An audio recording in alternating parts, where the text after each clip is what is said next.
Hello and welcome back to the WDBJ7 Plus Digital News Desk. My name is Leanna Scacchetti. We are following up on breaking news this afternoon. We have learned from Salem Police Department that they are investigating a shooting in the 100 block of Electric Road this afternoon. This is near Lakeside Plaza. Here's a map for reference. We understand that police are concentrated in this area of the parking lot. That's also where we have WDBJ7's Lindsay Kane, who is joining us this afternoon. So, Lindsay, what can you tell us at this point? What do we know? Leanna, I'm here at Lakeside Plaza, the 100 block of Electric Road. As you can see, there's caution tape behind me. Now, they are detouring people. Nobody has been allowed through. So if you do typically come through on Wise Avenue, that's going to be something for you to keep in mind here this afternoon. Following up on this breaking news for us, also on scene is reporter Michael Alaknowitz. Michael, you've been there for a little bit. We got very vague information in a tweet from Lynchburg Police Department. Have you learned anything since? Well, Leanna, most of what we know has been put out so far. Police responded here to the James Crossing Apartments just after 4 p.m. for a report of shots fired. When they got here, they did find a single man dead from a gunshot wound. Certainly a lot is going on, Leanna. I was just checking, probably a little over an hour ago, I was able to confirm through some Liberty University sources that they are expecting Jerry Falwell Jr. to submit his resignation tonight. But again, they are addressing gun violence in the city, and we have seen plenty of that this summer from just the last couple of months. Here's some video that you may remember from a couple months ago when we heard a lot of gunfire. This is body cam footage from an officer in the downtown area responding to a series of gunshots. Then again, I mentioned today, local leaders tell us they are expected to announce a partnership with the U.S. Marshal's Office. Now, this was from a press conference back in October of 2019, almost a year ago, when Roanoke Police Department, the U.S. Attorney's Office, the mayor, Roanoke Police Department again, mentioned a collaboration with the ATF as well. And they had told us in October 2019 that they were working on an effort to get tough on gun violence and gangs in the area. It was called the Roanoke Care Initiative. And we were told that it was also going to include a component for schools as well to try and work with young children to prevent recruitment into gangs in the area. Again, this was back in 2019, almost a full year ago. And we are going to go to this press conference now. It looks like Mayor Sherman Lee is about to begin speaking.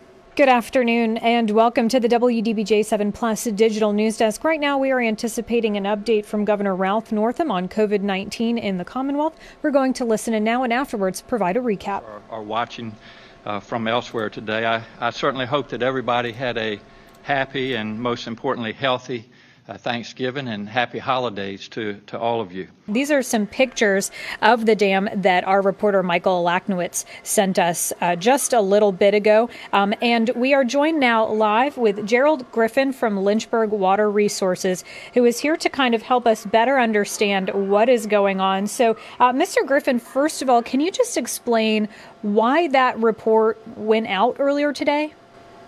Yeah, actually, we're still trying to get to the bottom of that. We understand that, we informed them as we normally do, that we went into phase 2, which just means that we're watching the dam a little bit more closely than we were before, but there's no cause for alarm. There's no imminent threat of the dam breach. We're watching it very closely, and we're keeping an eye on the situation. We are continuing to track some nasty weather down in the south side, which we know has already caused a state of emergency in Henry County. It's closed some roads there. We are continuing to monitor the situation.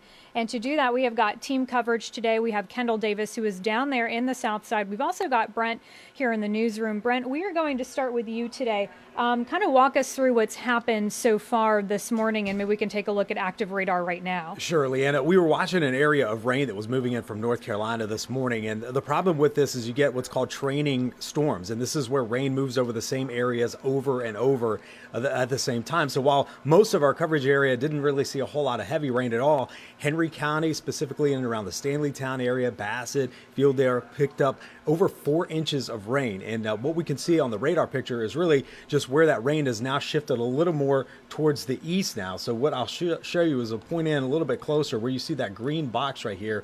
And it's pointing to it. That is where that flash flood warning is still in effect until 4:15. And there was what's called basically a flash flood emergency, and that's when the flash flooding is so bad that it's just dangerous to be out on the roads and also critical to life and property. And so National Weather Service will issue that very rare occasions, and usually they coordinate it with the National Weather Service coordinates that with emergency managers in the county when they foresee things that are happening that need to have roads closed and things of that nature to keep people away from that flooded area. So the good news is the heaviest of rain now shifting to the east, so parts of Pennsylvania County getting that. So Danville, Chatham, all along 29, that's where the heaviest rain is right now. We'll get to Kendall in a second. I did want to show you where that heavy rain is. So notice the areas in green, a half an inch of rain or less, but you go into parts of northern Henry County, above, say, Collinsville, city of Martinsville, that's where some of those totals have been easily in that 4 to even 5 inch total. So, Leanna, this has been an impressive amount of rain this morning. Thankfully, they're getting a little bit of a break in that.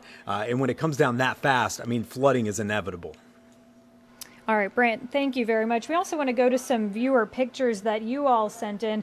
These pictures are from Gregory Clark, again, down in the south side where we are seeing just some of this heavy rain. This is from this morning. You can see that muddy water coming up to the front doors of homes. We can also see it going up the side of cars. We see a rescue squad who was out earlier this morning. Again, we mentioned some road closures. We're going to go now to Kendall Davis in the south side, who's been tracking this today. Kendall, can you tell us where you are right now and how it's looking right now?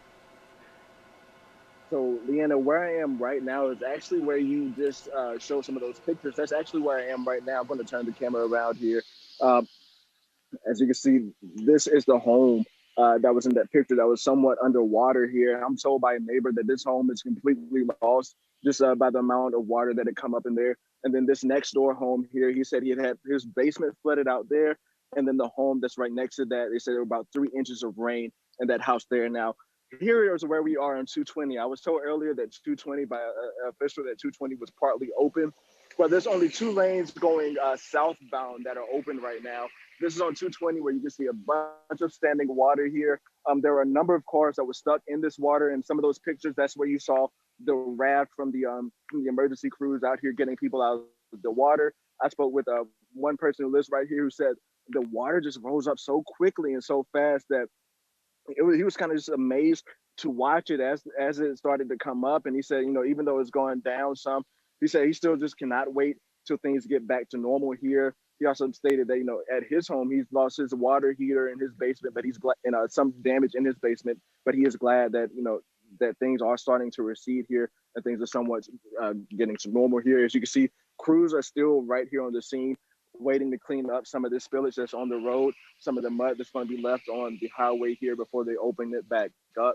And like Brent said, most of the rain here is slow right now, so the rain has slowed down. But Leanna, just to kind of give you an idea of what they experienced here. When I left Henry County around 10 o'clock this morning, the rain was coming down very heavily. It was almost to make me want to pull over. So then by the time I finished my interview and gotten back over here to Henry County, it would maybe been about an hour and a half later, that rain was still coming down at that same pace. And that's just kind of lets you know how long this cell has been sitting here and how much rain the area has seen in that amount of time. And that is what had led to all of this here and what you see here on 220 in the Bassett community. Right past, as people are familiar with this area of the Dodgers chicken that is very popular down here in this corridor.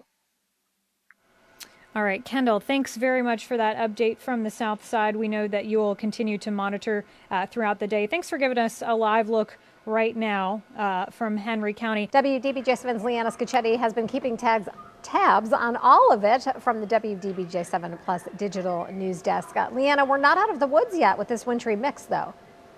Yeah, that's right. We have to look into this evening where refreeze is possible. But Gina, I'm going to go back to that part that you talked about different parts of our hometowns having different experiences today. So that really is best demonstrated in pictures from our viewers, including this picture from Whitney and Christiansburg, who just saw sleet and slush all day. But then take a look at this picture from Terry in Allegheny County. You can see more snow on the ground. And Gina actually stole a little bit of your video from Roanoke County today, where you can see some of those icicles hanging hanging on the trees there, and that is what is concerning as we are looking at potential power outages. So let's take a look at our AEP outage map. As you can see, this map continued to fill out throughout the day, seeing some of the most power outages towards the south side here. Henry County, 1,700 customers still without power. And that is something that we are looking ahead to today. Meteorologist Ian Cassette joining me in the newsroom. So, Ian, that refreeze and continued power outages is still a potential, right? Yeah, once all this precipitation is over, no matter what form, we're going to be dealing with different hazards throughout the night. And winds are expected to pick up. So that is the concern, is we've had areas that have seen over a ½ inch of ice, especially down across the southern Blue Ridge. Let's see. Will the clouds be around tomorrow night? Yeah, you know what? The clouds, I mean, there's going to be some clouds around tomorrow night to start, but it looks like they may actually clear out. So, very late tomorrow evening. So I'm hoping that we may be able to squeeze in some of that. I think the best chance of seeing cloud-free skies are going to be to the east. So you can see to the east of Lynchburg, Danville, maybe even the Roanoke Valley. We could see some of the skies clear out just a little bit. But I'm hoping. All you got to do is you want to look to that southern sky. Beverly is asking, how is the flooding in Danville? Well, we heard from Kendall just a little bit ago about the Dan River. And because they are preparing for flooding, Danville actually closed schools for tomorrow. We just got that notification within the last 30 minutes. This is video from 2018, back when the tornado hit the folks in Elan. And I know a lot of them there. I mean, that's a situation where, a lot of folks are trying to, it's fast. It comes fast. And we had Pam English. She asked me a question yesterday, and she wanted to know, which is safer in the event of a tornado, a concrete unfinished basement with windows or a linen closet in the first floor bathroom? And I do know that's a tough question, but it may be a question that a lot of folks out there may have. What is your best recommendation?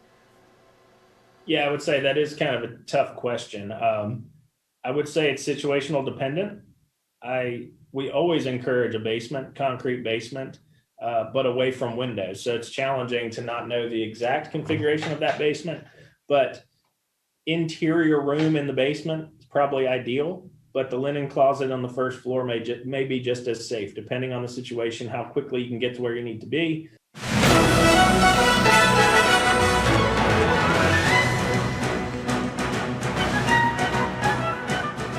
Good evening and welcome to the WDBJ7 Plus Digital News Desk. My name is Leanna Scacchetti. Thank you again for being with us here tonight. Thank you to those of you joining us on Facebook. Happy to have you as we continue with our election night coverage. And we have had teams all over the place this evening here to fill you in on the results rolling in, not just here in Virginia, but across the country as well. We've got Jen Cardone standing by in the newsroom. Kendall Davis is in Danville. We also have our political analysts, Dr. Bob and Dr. Harry. S.E. Bostick says Kamala dominated Pence. Mary says Pence hands down. Amanda says the fly one. Saw a couple of you talking about the fly that made an appearance this evening. Would be happy for you guys to join the conversation. The debate has just wrapped up, but we are just getting started with some discussion with our analysts, Dr. Bob and Dr. Harry, joining us again this evening. Thank you both for joining us again. It's my pleasure. Sure. So, how'd they do? Dr. Bob, I'll let you start us off. How'd they do? Well, they were certainly well matched, very substantive. On the ballot itself, you're going to receive an envelope A, and I've got a sample here of ours. The ballot, in many cases, is two-sided this year.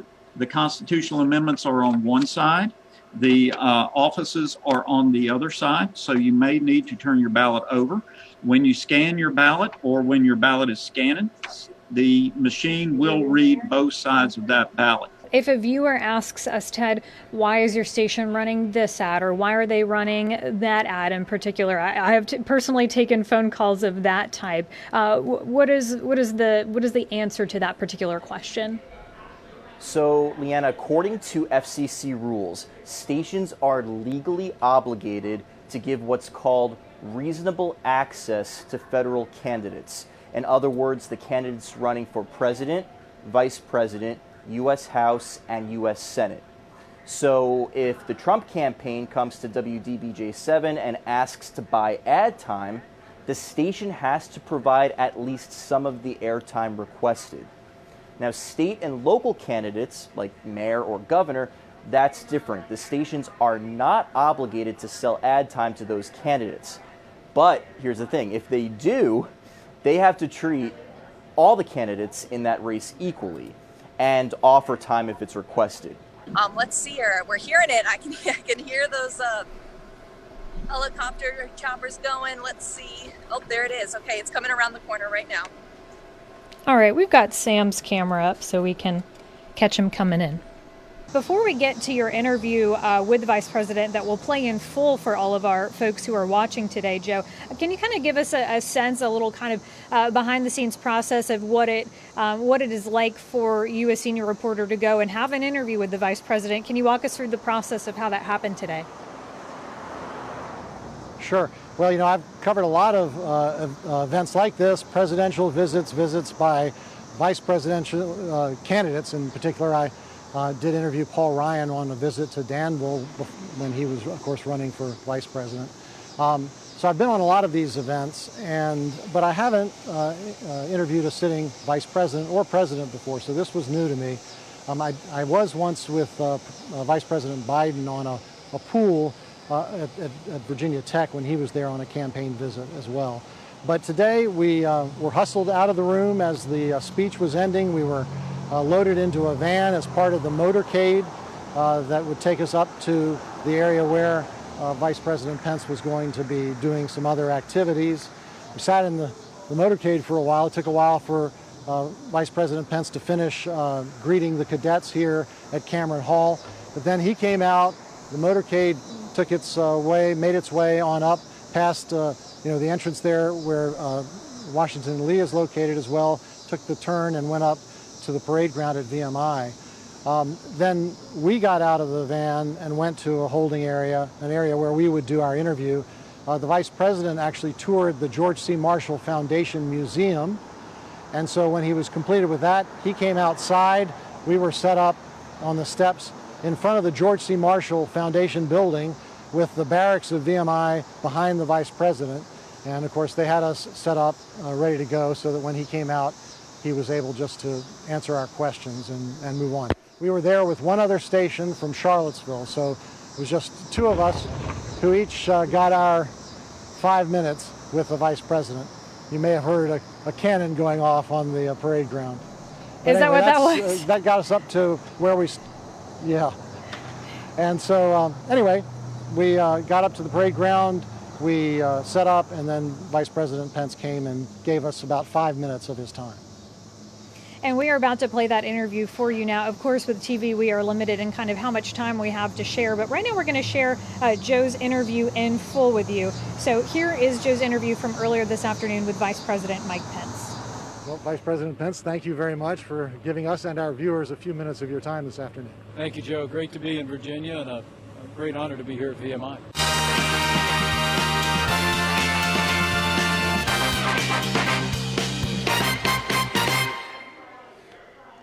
Welcome everybody to another edition of 7 Sports Now from the WDBJ7 Plus Digital Sports Desk. I'm Anthony Romano, joined as always by WDBJ7 Sports Director Travis Wells. Travis, welcome back. It's been a couple weeks since we were here at the Sports Desk. How you been? Hey, I'm great. It's good to be back. We got a lot to get to today. We got a busy weekend here in the Commonwealth, and let's get right into it. Start on the gridiron with a big matchup. Virginia Tech Hokies hosting the now number 25 Liberty Flames at Lane Stadium this weekend. Travis, this is a highly anticipated matchup here in Southwest Virginia. It is, and just tip your cap to Liberty. First time ever the school's been ranked in the top 25 of the AP poll. I think they've kind of savored that and relished the moment this week, getting some national pub. I know Hugh Freeze was on SportsCenter earlier today for 4 or 5 minutes around noontime. So, kudos to them. And I don't think many people at the beginning of the season would have predicted when these two met that Liberty would be the ranked team playing on the road at unranked Virginia Tech. Yeah.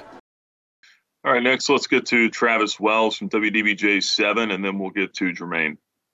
Hey, Coach, I'm just curious, do you guys have any idea of the origin of this thing? I know your bubble's been so good all year. We all know how contagious this thing is. Is there any way to really know that? I know your guys didn't go home for Thanksgiving because you played last Friday, but is there any way to know that? I wish, Travis, but no, I don't. I asked our people this morning, man, any idea? And nobody can really tell you. It's, everything has gone really well until this point, so it's just hard to say. I don't know if it's, you don't know if someone had contact with someone that came to a game and then it spread throughout our building, or I have no clue. I don't think anyone does. So now let's put a little joy and into downtown Christiansburg with the lighting of our annual Christmas Tree of Hope. Assisting me tonight are our niece and nephew, Koval and Anna Castor. They're joined by their mother and father, Jerry and Rebecca, and Tim and Patty, their grandparents. So I'm going to turn it over to the First Lady, and let's get this thing done. We're going to say, all right, everybody help us count down. Say 3, 2, 1. There you go. Say Merry Christmas, everybody. The town of Christiansburg Christmas Tree of Hope. Thank you all. For this particular program, for this enrichment center, for all day from 7 a.m. until 6 p.m., it's $170 a week. And that's just the flat out rate. Now, there is a lot of financial help available. There are scholarships. You can also apply through Smart to Start. That's smart, the number 2, start.org, which is under the United Way umbrella. And you can fill out that information. There it is right there on your screen. And you can apply for financial aid. They want this to be accessible to everyone who needs this. Awesome. Well, Kim, thank you so much. Yeah. We're having kids join in the comments. Cheyenne chiming back in. She said, yes, when my kids finish with their work, they go outside and play. Perfect. And she said, looking for missing assignments. It's an awesome way to make sure their grades stay up. Exactly. Where there is some accountability. It's like, yep, I know if you're a little bit behind on that IXL exercise or that test you haven't filled out yet. Yeah. We parents, we gotta stay on top of these things. Welcome back to this special Election Day edition of WDBJ7 at 6. Special indeed because it's an election light unlike any other. Unlike any other, for sure. Election officials say certified results might not come for days. So what does that mean for Virginia? WDBJ7's Leanna Scacchetti joins us from the WDBJ7 Plus Digital News Desk. Leanna, our political analyst, will be joining us virtually this year. Yeah, that's right, Jean. Just another function of changes from the coronavirus. But we are looping them in throughout the night to help give us some perspective on this very different election night. Joining us this evening is Dr. Bob Denton. Dr. Bob, thanks for being here. I first want to ask you, how are you looking at this election night compared with election nights in years past? Oh, my goodness. Well, every presidential election is historic, but my goodness, what's going on during this particular one? The early voting implications, how that's going to impact campaigns of the future. No more election day, but election season. The record turnout has interesting implications. Who are these more voters? Are we seeing a generational shift from the baby boomers of my generation to now the millennials, which is the largest voting bloc, eligible voting bloc in America? And of course, for me, the sadness is this intensity, this polarization that we've seen throughout growing over the last couple of years, where people are defriending each other. Everything is partisan. When businesses have to board up for 2 days, National Guards calling in some states. That's extremely disturbing in our elections in America. And so this is a very interesting time, very different time than in my lifetime that I've witnessed. In particular, what do you think Virginians are looking at tonight and, in the next couple of days? Well, it's interesting in terms of Virginia. I think one of the things to see is how much and what is the margin of victory in terms of Joe Biden. Does he have some coattails in 3 very important district races here? The 2nd, the 7th, and of course in our area, the 5th congressional district. They are targeted, they have national attention, and certainly will make a difference going forward. And so can Republicans pick up one of those and retain in the 5th? That's the question. And one of the things I'll be watching, and one other little thing is, I'm very anxious to see how that amendment about redistricting does tonight too. That could have major implications in terms of the Commonwealth of Virginia over the next decade. Dr. Bob, thank you very much. We will be seeing you later throughout the evening. And of course, we'll be live right here from the Digital News Desk on Facebook to join in the conversation with all of you talking about that constitutional amendment. And you guys, like I said, if folks follow us on Facebook, they'll get that notification when we go live, so they can be a part of the conversation. That sounds like a plan. I know a lot of folks are watching TV and they've got their iPad and they're many screens. Many screens, and so a lot of information. Leanna Scacchetti and Dr. Bob, thank you so much. The polls close at 7, and you can stay with WDBJ7 for all the latest as the results come in. We will have cut-ins on WDBJ7 on air and our complete coverage online as well, and we will be on the air at 10 and 11.